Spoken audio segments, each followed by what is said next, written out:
आज की जो शाम है वो मेरा बेटा अमर, जिसने आप लोगों के साथ में जोड़ दी है, जिसकी वजह से ये शाम और हसीन बन गई है। तो आज का जो दिन है ये यकीनन मेरे लिए बहुत बड़ा खुशी का दिन है। इससे बड़ा खुशी का दिन हो नहीं सकता। वजह ये है कि ये जो 21 मार्च जिस केक के ऊपर लिखा हुआ है, तो आप सब सोचेंगे कि ये क्या है, 3-21 तो मतलब किस चीज़ के लिए है। तो मैं 21 साल पहले इस कंपनी में आई थी। मुझे एज ए प्रेसिडेंट नियुक्त किया गया था क्योंकि मेरे पास वर्कर आए थे और कंपनी की हालत बहुत बुरी थी। सिक यूनिट था ये, और इस सिक यूनिट को टेक ओवर करने के लिए लोग मतलब मेरे पास आए थे। और ये कंपनी की हालत इतनी बुरी थी कि अच्छे भले लोग इसको हाथ लगाने को तैयार नहीं थे, लेकिन वो मेरे पास आए। और मैंने जब देखा कि वर्कर्स भूखे पैसे मर रहे हैं, तो मैंने सोचा कि ठीक है, क्योंकि मैंने भूख और प्यास को बड़ी करीब से देखा था। तो उसका एहसास जो था, तो उस एहसास ने मुझे ये कहा कि नहीं, मुझे इन वर्करों के लिए काम करना चाहिए। मैंने नहीं सोचा मुझे क्या पैसे मिलने वाले हैं, मुझे क्या मिलना है उसमें कुछ भी मुझे जानना ही नहीं था, क्योंकि मिलना था ही नहीं। बिल्कुल कंपनी की हालत जो थी इतनी खस्ता थी कि जिसकी कोई हद भी नहीं थी, और इसीलिए कोई भी आके इस कंपनी को हाथ लगाने के लिए तैयार नहीं था। लेकिन मेरी जो सोच थी, इंसानियत की सोच कि मेरे वर्कर्स जो भूखे मर रहे हैं उनको मुझे बचाना है। तो मेरी अपनी खुद की बहन दवा के खातिर तड़प के मर गई है। तो ये सारी सोच जो थी, तो मैंने सोचा कि चलो मैं कुछ करूँ। जिस किसी के पास मैं गई कि मैंने सोचा, बताया कि मैं इस कंपनी को टेक ओवर करना चाहती हूँ। मेरा पागल हो गया हो क्या, ऐसी कंपनी को टेक ओवर करोगे? अरे ये तो आत्महत्या करने के बराबर है। अच्छे भले कोई नहीं कर पा रहे हैं, तो तुम क्यों अपनी आत्महत्या करने जा रहे हो? मतलब मेरे जो भी शुभचिंतक थे सब ने मुझे समझाया, पर नहीं, उन वर्करों की जो भूख प्यास थी, उनकी जो हालत थी, वो मुझे पुकार रही थी। मैंने तो कोई इंडस्ट्री, मतलब मैंने तो कोई MBA नहीं किया था, मेरे पास कोई बिजनेस की डिग्री नहीं थी। उसके बावजूद एक सिक यूनिट को टेक ओवर करना ये मामूली बात नहीं थी। लेकिन मैंने सोचा चलो जो भी होगा हम वर्करों को इंसाफ दिलाएंगे। और मैं यहाँ पर आई, तो 2001 में मैं यहाँ पर आई थी, जिसको आज 21 साल हो गए। 21 साल मतलब 2001 से हम कोर्ट में फाइट करते रहे, क्योंकि इस कंपनी की हिस्ट्री भी कुछ ऐसी ही है। क्योंकि हमारे देश की पहली ऐसी कंपनी है जिस कंपनी को सुप्रीम कोर्ट ने वर्कर्स को चलाने के लिए दी है और मालिक को कंपनी से बाहर कर दिया था। जिस कंपनी में नेहरू जी आकर बैठा करते थे, आप नीचे जाओगे तो देखेंगे कि नेहरू जी हमारी जो कंपनी के पहले ओनर थे, उनके अच्छे दोस्त हुआ करते थे, गांधी जी के वो शिष्य हुआ करते थे। मतलब इतने बड़े वो इंसान थे। उसके बावजूद हमारे यहाँ की जो यूनियन है, उस यूनियन ने बड़ी बड़ी कंपनियों को खराब तो कर ही डाला, तो इस कंपनी की हालत भी उन्होंने खराब कर दी। तो सुप्रीम कोर्ट ने ये सोचा कि चलो वर्कर को मालिक बना देते हैं, मालिक को बाजू में कर देते हैं, देश में नई क्रांति आ जाएगी। तो देश में नई क्रांति लाने के लिए वर्कर्स मालिक बन गए और मालिक बेचारे बाजू में हो गए। लेकिन वर्कर तो वर्कर है, 3500 मालिक कैसे बन सकते हैं? नहीं बन सकते ना। तो काम कौन करेगा? जो काम करने के लिए आते थे, तो उसको भी ये लोग बोलते थे हम तो मालिक है, तो कौन बोलने वाला हमको कि तू काम कर। तो मतलब इस तरह से उनकी हिस्ट्री थी। खैर वो बहुत लंबी चौड़ी है। तो 87 से लेकर 97 तक इन लोगों ने कंपनी किसी तरह से चलाई और 97 में बंद पड़ी। और उसके बाद में ये लोग मतलब नया प्रमोटर ढूंढने लगे। तो नया प्रमोटर ढूंढने के लिए बहुत सारे लोग आए गए, जैसी हालात देखे चले गए, कोई भी इसमें आने के लिए तैयार नहीं था। लेकिन मैंने सिर्फ वर्कर के हित के लिए सोचा और मैं आ गई। सब लोगों ने मुझे मना भी किया, लेकिन नहीं हुआ। लेकिन मैं ये बताती हूँ, जैसे 21 का वो था कि मुझे 21 साल हो गए। 21 मार्च 2006 जिसने मुझे कोर्ट ने कंपनी का मालिक बना दिया। और आज की जो शाम है, आज का जो दिन है, वो है 21 मार्च। तो इसीलिए इस 21 का बहुत बड़ा महत्व है और मेरे जीवन में इतना बड़ा महत्व है, क्योंकि मैं जिस वक्त इस मुंबई में आई थी तो मेरे पास रहने के लिए घर तक नहीं था। मतलब मेरी इतनी बुरी हालत थी कि मेरे पास रहने के लिए घर तक नहीं था। उसके बावजूद जो स्ट्रगल मैंने किया, बच्चे ने बताया अभी कि क्या स्ट्रगल था, कैसे था, वो मेरे साथ रहा है तो उसने देखा है। न खाना, न पीना, न सोना, कुछ नहीं, सिर्फ काम काम काम काम के सिवा कुछ भी नहीं। मतलब ये धुन थी काम की कि मुझे कुछ करना है, कुछ कर गुजरना है, इसके सिवा कुछ भी नहीं। और मैंने इतनी मेहनत की कि आज मुझे MBA में पढ़ाया जाता है। मुझे आज मैं पढ़ी लिखी ज़्यादा हूँ ही नहीं, मतलब उसको पढ़ना लिखना कहा ही नहीं जाएगा, लेकिन उसके बावजूद मैं IIM बैंगलोर की गवर्नर बॉडी पे हूँ।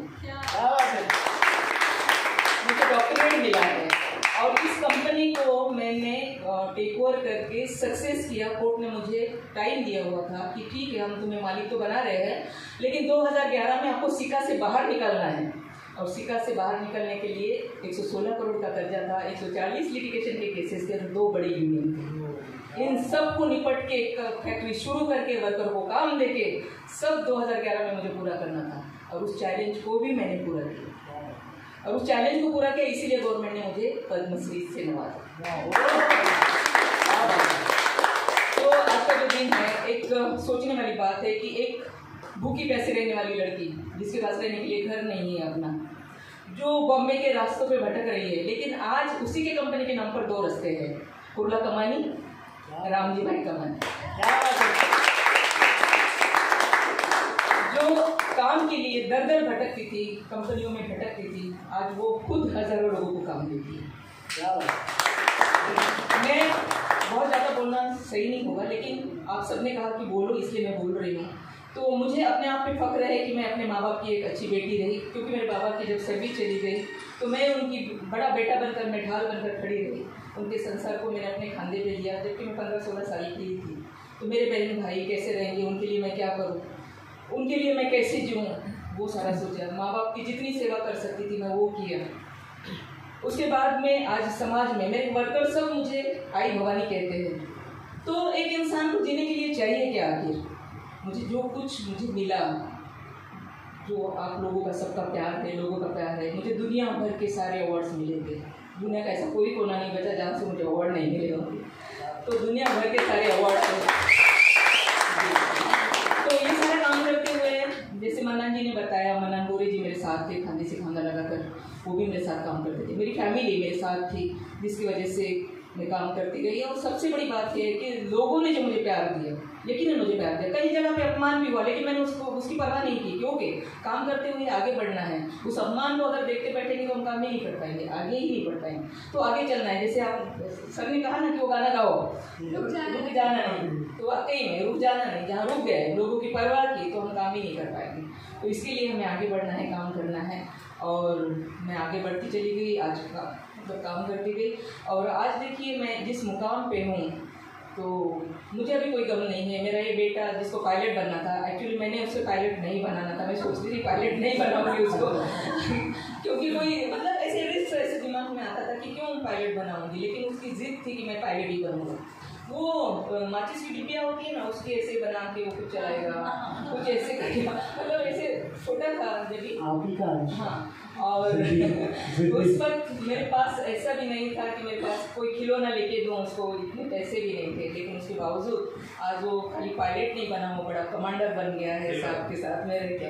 और बेटी जो मेरी लंदन में मतलब उसने होटल मैनेजमेंट का कोर्स किया, वहाँ से आई, वो भी बहुत एक्टिव है, बहुत सारे काम करती है। ये सारा कुछ करने के पीछे वो साथ, और दामाद भी बहुत अच्छे मिले हैं हमको, इंजीनियर है।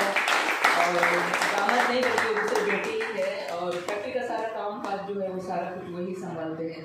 तो इस तरह से हमारी सारी मतलब हैप्पी फैमिली, और वो सारे मेरे साथ थे, तो इसके लिए मुझे आगे बढ़ने में मतलब सुविधा रही। सब आपकी जो नेकी है ना, ये जो आपका ह्यूमैनिटी वाला एक नेचर है ना, वो आपको रिटर्न में मिल रहा है। हाँ, ये सही है, और ये आपको हमेशा मिलता रहेगा। इतना प्यार, और ये तो बहुत कम है शायद आप बहुत सारे रिस्पेक्ट और प्यार के काबिल हो, और बहुत बड़ा कुछ आना है अभी तो ये शुरुआत बहुत कुछ मिल गया है। अभी मैं बहुत मतलब संतुष्ट हूँ कि अभी जीवन में और क्या चाहिए। बहुत सारे लोग होते हैं, उन्हें मिलता कुछ नहीं है, मतलब बेचारे जिंदगी भर क्या क्या नहीं करते, उसके बावजूद भी नहीं मिलता। लेकिन मैं सक्सेस हो गई भगवान बुद्ध की दया, मतलब एक उनकी करुणा से और बाबा साहब के विचारों से मैं प्रेरित हमेशा ही रही। क्योंकि मेरे दिमाग में जब भी मुझे तकलीफ आती थी तो मैं एक ही सोचती थी कि मुझे इतनी छोटी सी तकलीफ के लिए अगर इतनी तकलीफ होती है, तो डॉक्टर बाबा साहब अम्बेडकर उस जमाने में क्या क्या तकलीफ